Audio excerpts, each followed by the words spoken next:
జాబిల్లి కథలు. సుబ్బమ్మ ఈ పేరు చెప్తే సిరిపురంలో ఎవ్వరికీ తెలియకపోవచ్చు. కాని పిసినారి ముసలమ్మ ఎవరు అంటే ఆ ఊరందరూ ఏకకంఠంతో చెప్పే పేరు సుబ్బమ్మ. సుబ్బమ్మ వయసు 70 పైనే ఉంటుంది. వయసు రీత్యా భర్త చనిపోతాడు. తనకున్న ఒక్కగానొక్క కూతురికి వివాహం చేసి అత్తవారింటికి పంపించేస్తుంది. కూతురికి పెళ్లి చేసి పంపించిన తర్వాత ఒక్కసారి కూడా తనింటికి ఏ పండగలకి పిలవదు. పిలిస్తే ఎక్కడ అల్లుడికి కట్న కానుకలే ఇవ్వాల్సొస్తుందో అని అసలు పిలవడమే మానేసింది. తల్లి సంగతి తెలిసి కూతురు కూడా రావడం పూర్తిగా మానేసింది. ముసలమ్మ తనకున్న 4 ఎకరాల పొలం, ఇల్లు, కొంత డబ్బు భద్రంగా దాచుకుని అస్సలు ఖర్చు చేయకుండా జీవిస్తూ ఉంటుంది. తన ఇంటి గుమ్మంలో ప్రతిరోజు ఒక బిచ్చగాడు పడుకుంటూ ఉండేవాడు. తనని మాత్రం ఏమీ అనేది కాదు. ఎందుకంటే తన ఇంటి కాపలాగా ఉంటాడని తననేమీ అనేది కాదు. ప్రతిరోజు బిచ్చగాడు, సుబ్బమ్మ సాయంత్రం పూట గుమ్మంలో కూర్చొని కాలక్షేపంగా మాట్లాడుకుంటూ ఉండేవాళ్లు. ఊళ్ళో విషయాలన్నీ బిచ్చగాడు సుబ్బమ్మకు చెప్పేవాడు. అలా ఒకరోజు, రేయ్, ఊర్లో సంగతులేంట్రా? ఏ ఉందమ్మగారు, అంతా మామూలే. కాని ఆ వెనక వీధిలో కాంతం మాత్రం మీ గురించి ఊళ్ళో వాళ్ళందరికీ నానా రకాలుగా చెప్తుందండి. నా గురించి చెబుతుందా? అయినా దానికెందుకు నా గురించి? ఏం చెబుతుందేంటి? మీరు డబ్బు ఖర్చు చేయడానికి 1కి 10 సార్లు ఆలోచిస్తారంట. ₹1 కూడా ఖర్చు చేయరని, ఆఖరికి తినడానికి కూడా డబ్బు ఖర్చు చేయరని చెబుతుందమ్మా. మనం డబ్బు ఖర్చు పెట్టడానికి పుట్టామా, తినడానికి పుట్టామా? అయినా నా డబ్బు నా ఇష్టం ఉంటే తింటాను, లేకుంటే పడుకుంటాను. ఇంకా ఏం చెప్పింది? మీ కూతురికి పెళ్లి చేసి పంపించేశారంట. కనీసం కానుపు కూడా మీరు మీ ఇంటికి తీసుకురాలేదని, ఏ పండక్కి కూడా అల్లుణ్ణి కూతుర్ని ఇంటికి పిలిచి కనీసం భోజనం కూడా పెట్టలేదని ఊళ్ళో అందరికీ చెబుతుందమ్మా. అయినా నా కూతురి గురించి దానికెందుకురా? నా కూతురికి పెళ్లి చేసి బోలెడు కట్నమిచ్చి పంపించాను. ఇంకా వాళ్ళకి కానుకలివ్వాలంటే ఎక్కడ్నించి తేవాలి? డబ్బేమైనా చెట్లకు కాస్తుందా? అయినా అమ్మగారు, మీకు 4 ఎకరాల పొలం ఉంది, ఇంత మంచి ఇల్లుంది. మీ కూతుర్ని మీ ఇంటికి పిలిచి అందరూ కలిసి ఉండొచ్చు కదా. అయినా మీకింకా ఇక్కడ ఎవరున్నారు చెప్పండి? రేపు మీకేదైనా జరిగితే చూసుకోవడానికి ఎవరైనా ఉండాలి కదా. నేనా అనాథ జీవుణ్ణి, ఎవరు చేరదీస్తారా అని ఎదురు చూస్తూ ఉంటాను. మీకందరూ ఉండి ఇలా ఒంటరిగా ఉండడం దేనికమ్మా? ఎరా, పోనీలే అని నా గుమ్మంలో ఉండనిస్తూ ఉంటే నాకే నీతులు చెప్తావా? ఇంకోసారి నా గురించి మాట్లాడితే నిన్ని చుట్టుపక్కలకు కూడా రానివ్వను. అమ్మా, మన్నించండమ్మా. మీ విషయాలు నాకెందుకు చెప్పండి? మీరు అడిగారు కాబట్టి చెప్పాను. అయినా నాకు ఆకలేస్తుందమ్మా. నేను వెళ్ళి అడుక్కు తెచ్చుకున్న భోజనం చేస్తాను అని తను తెచ్చుకున్న భోజనం చేస్తూ ఉంటాడు. అది చూసిన సుబ్బమ్మ, ఎరా, ఏంటి రోజు కంచం నిండుగా ఉంది? ఏ వీధికి వెళ్ళావేంటి? వెనక వీధిలోకెళ్ళానమ్మా. అక్కడ 4 ఇళ్లల్లో 4 రకాల కూరలేశారు. ఎవరెవరు ఏమేం కూరలు వేశారా? పాపమ్మ పొద్దున మిగిలిపోయిన కోడి కూర వేసింది. కాంతమ్మ ఇంట్లో చేపల పులుసు వండిందంట, కాస్త కంచంలో వేసింది. ఇక 3వ ఇల్లు 4వ ఇల్లు వాళ్ళు బీరకాయ కూర, కొంచెం రసం వేశారమ్మా. నీ పనే బావుందిరా. 4 ఇళ్లల్లో 4 రకాల కూరలు తెచ్చుకొని తింటున్నావు. అదేం లేదమ్మగారు, ఈ కూరలన్నీ నాకు ఎక్కువైపోతాయి. మీరు కంచం తెచ్చుకోండి, కాస్త మీకు వేస్తాను. ఎంచక్క ఇద్దరం కలిసి తిందాం. ఎరా వెధవా, నన్ను నీతో పాటు అడుక్కు తెచ్చిన కూరలు తినమంటావా? అయ్యో అమ్మగారు, నేను అలా అనలేదండి. మీరు రోజు ఆ గంజన్నమే తింటారు కదా, ఈరోజు కాస్త చేపల పులుసు తింటారని అలా అన్నాను. నేను రోజు గంజన్నం తింటా అని నీకెవరు చెప్పారా? నేను కొంతకాలంగా మీ ఇంటి గుమ్మంలోనే పడుంటున్నాను కదమ్మా. ఏనాడు మీ ఇంట్లో నుంచి కూర వండిన వాసనే రాలేదు. కనీసం ఒక్క రోజు కూడా మీరు నాకే కూర నా బొచ్చలో వేయలేదు. నేను కొన్నిసార్లు మిమ్మల్ని చూసినప్పుడు గంజన్నం తింటూ కనిపించారు. మీరసలు ఉప్పు కారాలు తినరా? ఉప్పు కారాలు తింటే రక్తపోటు పెరిగిపోతుందిరా. ఇంకా నూనెలు వేసి వంట చేస్తే ఒంట్లో కొవ్వు పేరుకుపోతుంది. అలాంటి తిండి తింటే తొందరగానే పోతాం. అందుకే నేను వాటికి దూరంగా ఉంటాను. నా ఆరోగ్యమే నాకు ముఖ్యం. మీరేమో మీ ఆరోగ్యం కోసం అవి తిన్ను అంటారు, కానీ ఊర్లో వాళ్ళు పిసినార్తి తినడానికి కూడా ఖర్చు చేయదు అని అంటున్నారు. ఎవర్రా మాటంది? ఎవరు? ఆ వెనక వీధి కాంతవేనా? అదిచ్చిన చేపల పులుసు తిని నన్ను నానా మాటలంటావా అని బిచ్చగాడి మీద కోప్పడుతుంది. ఇంతలో అక్కడికి తన పొలంలో కౌలు చేసే రంగన్న కౌలు డబ్బులివ్వడానికి సుబ్బమ్మ దగ్గరికొస్తాడు. నమస్కారం సుబ్బమ్మ గారు. ఆ రంగన్న, నీకోసమే చూస్తున్నాను, రారా ఇదిగోండమ్మా ఈసారి కౌలు డబ్బు. అని తను తెచ్చిన డబ్బుని సుబ్బమ్మకిస్తాడు రంగన్న. సుబ్బమ్మ డబ్బు లెక్కపెట్టి, ఏమిటి రంగన్న, లెక్క తగ్గింది? ఈసారి పంట సరిగ్గా పండలేదమ్మా. పైగా గత నెలలో నా కూతురు పెళ్లి చేశాను. ఖర్చులు కొంచెం అధికంగా అయ్యాయి. దానివల్ల ఈ సంవత్సరం లెక్క కొంచెం తక్కువ ఇచ్చాను. వచ్చే సంవత్సరం మొత్తం కలిపి ఇచ్చేస్తానమ్మా. ఈ ఒక్కసారికి ఇలా కానివ్వండి. అదేం కుదరదు. నీ కూతురి పెళ్లికి నాకు ఏంటి సంబంధం? పంట సరిగ్గా పండకపోతే నేనేం చేయాలి? ఒకవేళ ఎక్కువ పండితే నాకేవైనా ఎక్కువిస్తావా? నేను నీకు ముందే చెప్పాను, నాకు రావాల్సిన డబ్బు మొత్తం అణా పైసలతో సహా ఒకేసారి ఇవ్వాలి అని. వెళ్ళి డబ్బు మొత్తం పట్టుకొనిరా. రంగన్న ఎంత బ్రతిమలాడినా ఒప్పుకోదు. మిగిలిన డబ్బు రేపు తెచ్చిస్తానని చెప్పి రంగన్న అక్కడి నుంచి వెళ్ళిపోతాడు. సుబ్బమ్మ రంగన్నిచ్చిన డబ్బు తీసుకెళ్లి ఇంట్లో ఇనప్పెట్టెలో దాచుకుంటుంది. మరుసటి రోజు ఉదయం ముసలమ్మ అల్లుడు శంకరయ్య రాక రాక ముసలమ్మ ఇంటికొస్తాడు. శంకరయ్యను గుర్తుపట్టి కూడా తెలియనట్టు ఇలా అంటుంది. ఎవరు బాబు నువ్వు? అత్తయ్య, నేను శంకరయ్యని. శంకరయ్య? ఏ శంకరయ్య బాబూ? నాకెవ్వరూ గుర్తుకు రావడం లేదు. నేను నీ కూతురి భర్తని శంకరయ్యని. పెళ్ళైన ఇన్నాళ్లకు నిన్ను చూడ్డానికొచ్చాను. ఇప్పటికైనా గుర్తొచ్చానా? ఓహో, నువ్వా? ఏమిటో రాక రాక ఇటువైపు వచ్చావు. దేనికోసమో తెలుసుకోవచ్చా? ఈ మాటలు వింటున్న బిచ్చగాడు గుమ్మంలో నుండి ఇలా అంటాడు. అమ్మగారు, రాక రాక అల్లుడి ఇంటికొస్తే కూతురెట్టా ఉంది, పిల్లలెట్టా ఉన్నారు, ఏవైనా తింటారా అని అడగడం మానేసి ఎందుకొచ్చావు అంటారేటి? నువ్వాగరా. నీకంటే ఊర్లో 4 ఇళ్ళు తిరిగి తెచ్చుకుంటావు. నాకెవరు తెచ్చి పెడతారు? ఇంటికొచ్చిన అల్లుడికి సేవలు చేయడానికి నా దగ్గర ఏమైనా ఉండాలి కదా. నాకేమీ వద్దత్తయ్యా. మిమ్మల్ని ఒక సహాయం అడగడానికొచ్చాను. సహాయమా? ఏమిటో అది? నేను మీ కూతుర్ని పెళ్లి చేసుకున్న తర్వాత మాకిద్దరు ఆడపిల్లలు పుట్టారు. ఇప్పుడు నా పెద్ద కూతురికి వివాహం జరిపించడానికి అన్ని సన్నాహాలు చేస్తున్నాను. కానీ ప్రస్తుతం ఖర్చులు అధికంగా ఉండడం వల్ల డబ్బు సర్దుబాటు కావడం లేదు. మీరేవైనా కొంత డబ్బు సహాయం చేస్తారేమో అని మీ కూతురు నన్నిక్కడికి పంపించింది. ఓహో, డబ్బు అవసరమైతే తప్ప తల్లి గుర్తుకు రాలేదన్నమాట నా కూతురికి. అయినా నా దగ్గర డబ్బు లేదు. ఏమీ అనుకోకండి అల్లుడు గారు. అది కదత్తయ్య గారు, ఎలాగోలాగా మీరీ గండం గట్టెక్కిస్తే నేను మీకు చాలా రుణపడి ఉంటాను. నీ రుణం నాకెందుకులే. నా దగ్గరుంటే కాదంటానా చెప్పు? ప్రస్తుతం నా దగ్గర డబ్బు లేదు. ఇక మీరు వెళ్ళి రావచ్చు. శంకరయ్య చేసేదేం లేక దిగాలుగా వెళ్ళిపోతాడు. కాసేపటికి బిచ్చగాడిలో కొత్త అవతారం కనపడుతుంది. బిచ్చగాడు కోపంగా లోపలికొచ్చి ముసలమ్మని కుర్చీలో కూర్చోబెట్టి తాడుతో కట్టేస్తాడు. అరవకుండా నోట్లో గుడ్డలు పెడతాడు.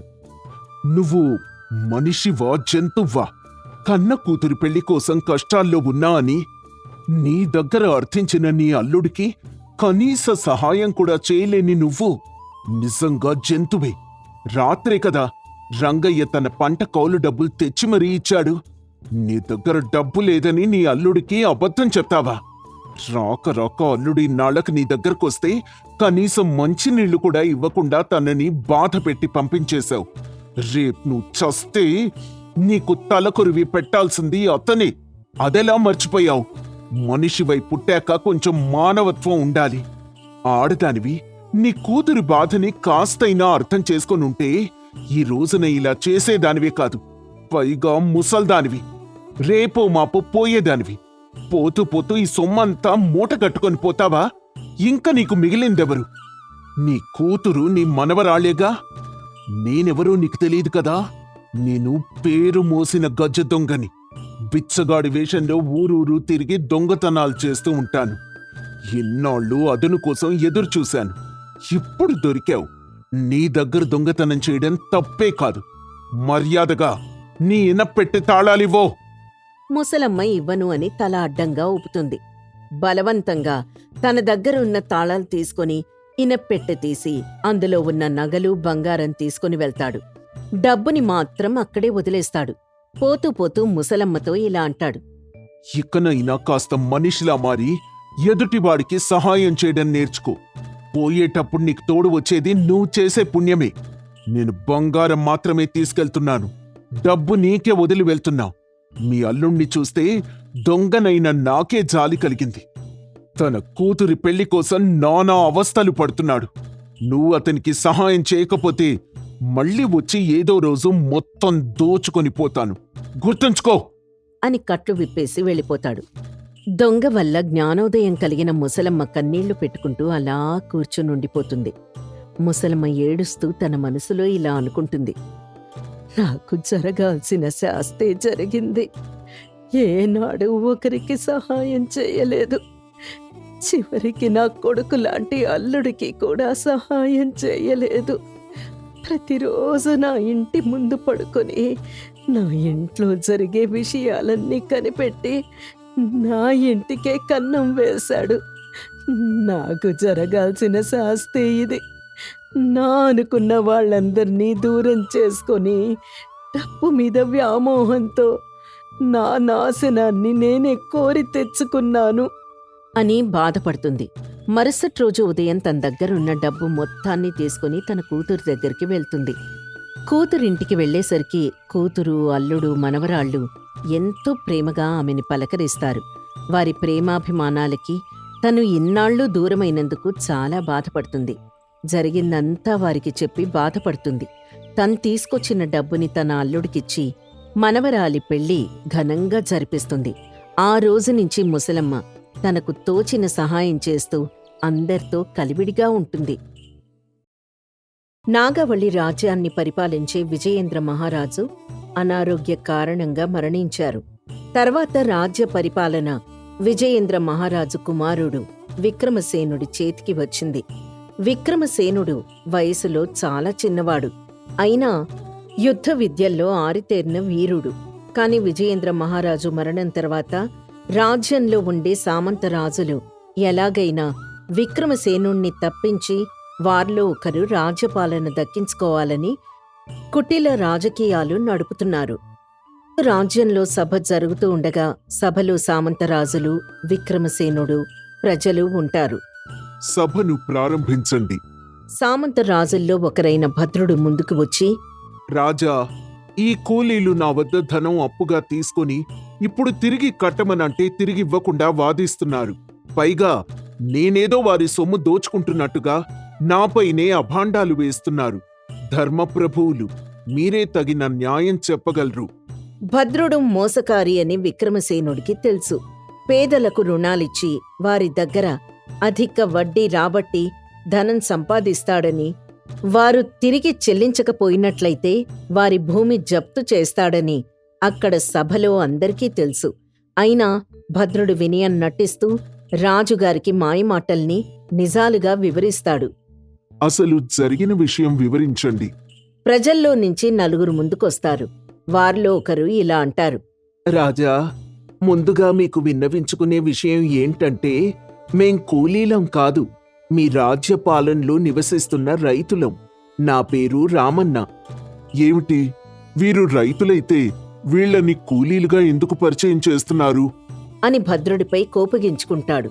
రాజా, మీరొక విషయం గమనించాలి. వీరు ఒకప్పుడు రైతులు, ప్రస్తుతం నా పొలంలో పనిచేసే కూలీలు. వీరు తీసుకున్న అప్పు మరియు వడ్డీ కలిపితే వీరి పొలానికున్న ఖరీదు కన్నా రెట్టింపయింది. అందువలన వీరి పొలాల్ని నేను స్వాధీనం చేసుకున్నాను. ఇప్పుడు వీరు నా పొలంలో పనిచేసే కూలీలు మాత్రమే. నేను ఆ విషయమే మీకు విన్నవించాను. విక్రమసేనుడికి తెలుసు భద్రుడు మోసపూరితంగా వారి పొలం స్వాధీనం చేసుకున్నాడని. కాని రాజనీతి ప్రకారం సాక్ష్యాధారాలు పరిశీలించిన పిదపే తీర్పు వెల్లడించాలి. రాజనీతికి కట్టుబడి విచారణ జరిపిస్తాడు. రామన్న, మీరు వారి దగ్గర అప్పు తీసుకున్న మాట నిజమా? రాజా, గత 4 ఏళ్లుగా మన రాజ్యంలో వర్షాలు సరిగ్గా పడక, పంటలు సరిగ్గా పండక ప్రజలు నానా అవస్థలు పడుతున్నారు. అయినప్పటికీ మాకు తెలిసిన వృత్తి వ్యవసాయం. భద్రుడి గారి దగ్గర అప్పు తీసుకున్న మాట వాస్తవం. కాని పంట నష్టపోయినప్పుడు మేము అప్పెలా తీర్చగలుగుతాం? మాకు కొంత సమయం ఇప్పించమని వేడుకున్నాం. కాని భద్రుడు గారు మా పొలాలు మొత్తం స్వాధీనం చేసుకున్నారు. ఇప్పుడు మాకు వ్యవసాయం చేసేందుకు పొలం లేక, వేరే పని చేతకాక మిమ్మల్ని న్యాయం అడిగేందుకు వచ్చాము. భద్రుడి గారి అప్పు తీర్చేందుకు మాకు కొంత సమయం ఇప్పించగలరని వేడుకుంటున్నాము. రాజా, వీరికి 2 సంవత్సరాలకు తిరిగి ఇచ్చేందుకు గాను అప్పు ఇచ్చాను. వారు పంట నష్టం చూపించి తిరిగి కట్టలేదు. పైగా ఇంకో 2 సంవత్సరాలు గడిచిపోయాయి, అయినా చెల్లించలేదు. ముందుగా చేసుకున్న ఒప్పందం ప్రకారం వారి పొలాల్ని నేను స్వాధీనం చేసుకున్నాను. ఇప్పుడు ఇక్కడికొచ్చి నేనేదో తప్పు చేశాను అన్నట్టు మీకు విన్నవించుకుంటున్నారు. మీరే నాకు న్యాయం చేయాలి. అయ్యా, ఇన్నాళ్ళు అవకాశం ఇచ్చి పంట పండి చేతికొచ్చే సమయానికి ఇలా మీరు స్వాధీనం చేసుకోవడం సరికాదయ్యా. ఈ సంవత్సరం పంట అమ్మి మీ అప్పు తీర్చేస్తాం అని రామన్న భద్రుణ్ణి వేడుకుంటాడు. భద్రుడు కుదరదని తెగేసి చెప్తాడు. ఇంతలో రైతుల్లో మరొకరు ముందుకొచ్చి, రాజా, పంట పండని రోజుల్లో మాకు అప్పులిచ్చి నేడు పంట పండి చేతికొచ్చిన సమయానికి మా పొలాలు స్వాధీనం చేసుకున్నారు. ఈ పంట అమ్మితే వారి అప్పు పూర్తిగా తీరిపోతుంది. అయినా మోసపూరితంగా ఇలా అర్థాంతరంగా మా పొలాలు జప్తు చేశారు. దయచేసి మా పొలాలు మాకిప్పించండి. భద్రుడు గారు, ఈ సంవత్సరం పంట అమ్మి మీ అప్పు తీరుస్తాం అంటున్నారు కదా, ఒక అవకాశం ఇచ్చి చూడొచ్చు కదా. రాజా, నేను వీరికి 2 సంవత్సరాల కాలం మాత్రమే గడువిచ్చాను. ఇప్పుడు 4 సంవత్సరాలైంది. ఆ పొలం గత ఏడాదే నాదైంది. వీళ్ళీ సంవత్సరం నా పొలంలో పనిచేసిన కూలీలు మాత్రమే. వారికి అవకాశం ఇచ్చే సమయం కూడా దాటిపోయింది. నేనివ్వలేను. సరే, ఆ పొలానికి ఎంత విలువ కట్టారు అంత మొత్తం నేను మీకిస్తాను. ఆ పొలాన్ని రైతులకు ఇవ్వండి. సభలో నుంచి మరొక సామంతరాజు లేచి, రాజావారు ఇక్కడికొచ్చింది న్యాయం కోసం, కానీ మీరు వారికి సాయం చేస్తున్నారు. దయచేసి మీరు మహారాజు అన్న సంగతి మర్చిపోవద్దు. ప్రస్తుతం మన సభలో న్యాయం మాత్రమే జరగాలి. సాయం చేయదలిచినా అది మరొకసారి చేయాలి. మీరు న్యాయానికి సాయానికి తేడా తెలుసుకొని సభ నిర్వహించాలి అని విక్రమసేనుణ్ణి ఉద్దేశించి హేళనగా మాట్లాడతాడు. అతని మాటలకు సభలోని సామంతరాజులందరూ తప్పనిసరి పరిస్థితిలో రాజు తీర్పు చెబుతాడు. వాదోపవాదాలు విన్న తర్వాత మీరు భద్రుని దగ్గర 2 సంవత్సరాలకు గాను తిరిగి ఇచ్చే ఒప్పందం ప్రకారం అప్పు తీసుకుని తిరిగి ఇవ్వనందున మీ పొలం భద్రుడు జప్తు చేయడంలో ఎటువంటి తప్పు లేదని తీర్పు చెప్పడం జరుగుతుంది అని తీర్పు చెప్పి సభలో నుంచి వెళ్ళిపోతాడు. రైతులు వారికి కలిగిన నష్టానికి ఏమీ చేయలేక ఏడ్చుకుంటూ సభలో నుండి వెళ్ళిపోతారు. భద్రుడు విజయగర్వంతో హేళనగా నవ్వుతూ ఉంటాడు. కాని విక్రమసేనుడికి తెలుసు తను చెప్పింది సరైన తీర్పు కాదని. మరుసటి రోజు సభలో మరొక సామంతరాజు మరొక రైతు దగ్గర్నుంచి భూమి స్వాధీనం చేసుకుంటాడు.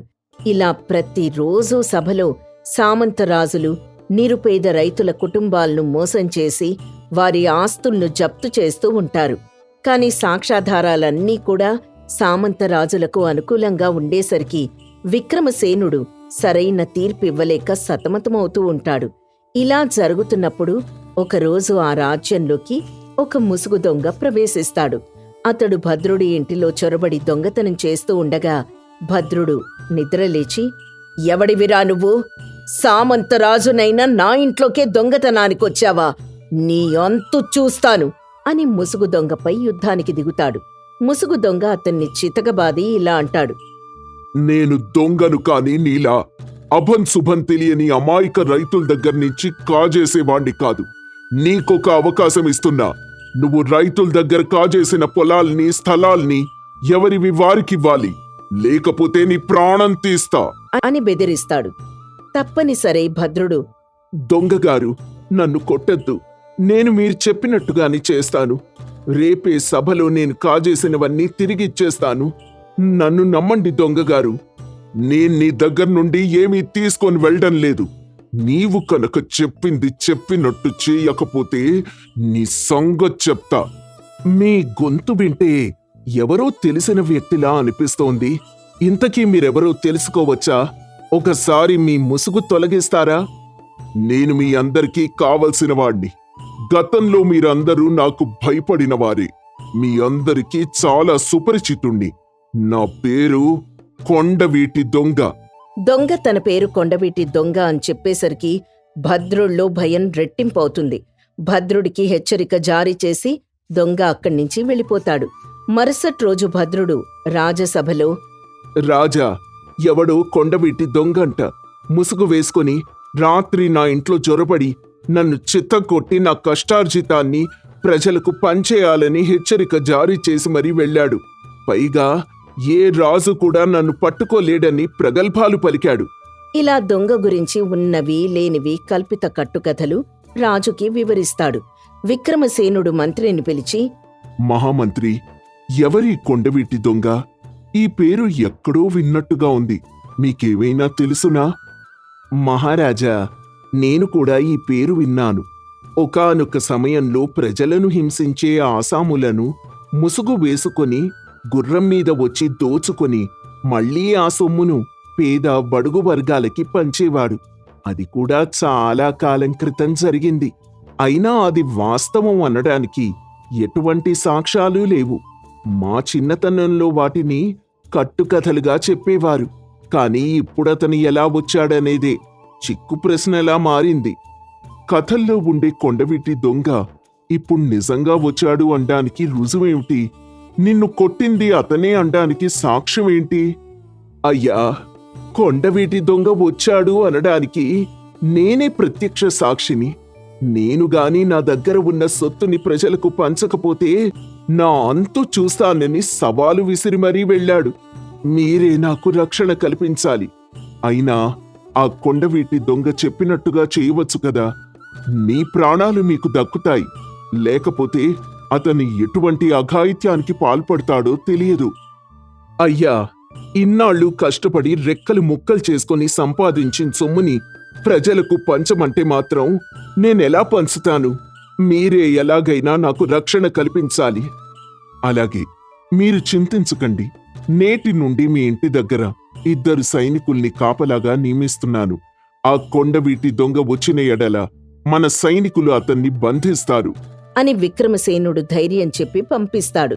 మళ్లీ ఆ మరుసటి రోజు రాత్రి ముసుగు వేసుకున్న కొండవీటి దొంగ భద్రుడి ఇంటికొస్తాడు.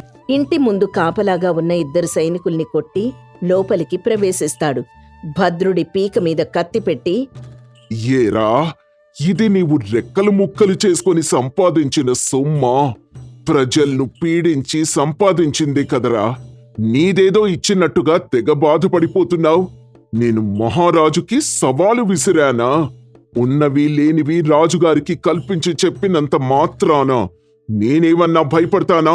ఆ రాజుగారు నన్నేమైనా చేస్తాడా? నీకొక్క అవకాశం ఇచ్చాను, కానీ నువ్వు దాన్ని సద్వినియోగం చేసుకోలేకపోయావు. నీకు శిక్ష తప్పదు అని దొంగ భద్రుడి కుడి చెయ్యి నరికేస్తాడు.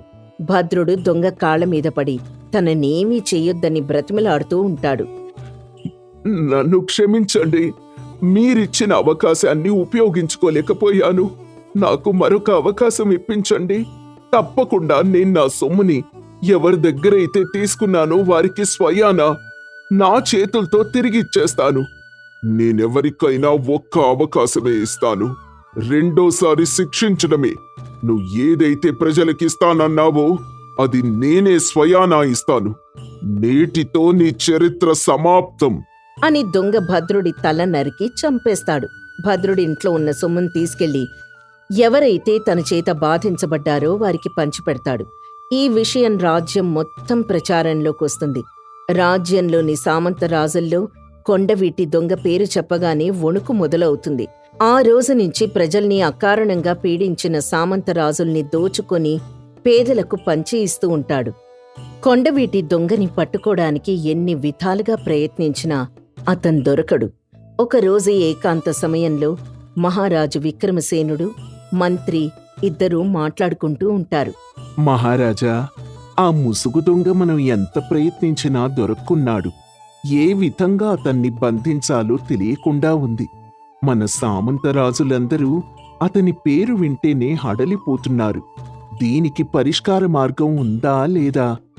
మంత్రిగారు, మీకొక విషయం చెప్పాలనుకుంటున్నారు. మీరు మా తండ్రి గారి హయాంలో నుంచి కూడా మాకు మంత్రిగారు. మీరు మాకు తండ్రి సమానులు. కనుక ఈ విషయం మీకే చెప్పదలుచుకున్నాను. దేని గురించి మహారాజా మీరు మాట్లాడేది? అందర్నీ హడలెత్తిస్తున్న కొండవీటి దొంగ గురించి. నేను నా తండ్రి గారి మరణం తర్వాత రాజునయ్యాను. కానీ నేను రాజుగా పదవి చేపట్టడం ఇక్కడ చాలా మందికి ఇష్టం లేదు. నా పరిపాలనని హేళన చేస్తూ నన్ను కించపరిచారు. కానీ నేను దాన్ని పట్టించుకోకుండా ప్రజలకు న్యాయం చేయాలనుకున్నాను. కానీ ప్రజా పరిపాలనలో కూడా నాకు అడ్డంకులు కలగజేస్తున్నారు. ప్రజలకు సరైన న్యాయం చేయలేక నేను చాలా ఇబ్బంది పడ్డాను.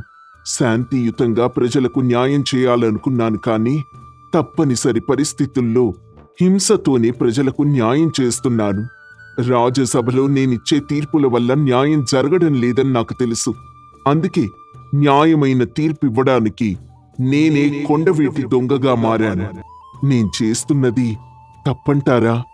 రాజా, నువ్వే కొండవీటి దొంగ అని నాకు ముందే తెలుసు. ఎందుకంటే అసలు కొండవీటి దొంగ అనేవారు ఎవ్వరూ లేరు. కొండవీటి దొంగ ఒక కల్పిత పాత్ర. నీకు నీ చిన్నప్పుడు కొండవీటి దొంగ గురించి చెప్పింది నేనే. ఎప్పుడైతే కొండవీటి దొంగ మన రాజ్యంలో దొంగతనాలు చేస్తున్నాడని నాకు తెలిసిందో ఆ రోజే అది నువ్వేనని నాకు తెలిసిపోయింది. మా మహారాజు ఏం చేసినా న్యాయం చేస్తాడని నమ్మాను కాబట్టి ఈ విషయం ఎవ్వరికీ చెప్పలేదు. ఇక మీదట కూడా ప్రజలను హింసించే ఆసాములను దోచుకుని కొండవీటి దొంగ మన రాజ్యంలో సంచరిస్తాడు అని మంత్రి మహారాజు విక్రమసేనుణ్ణి సమర్థిస్తాడు.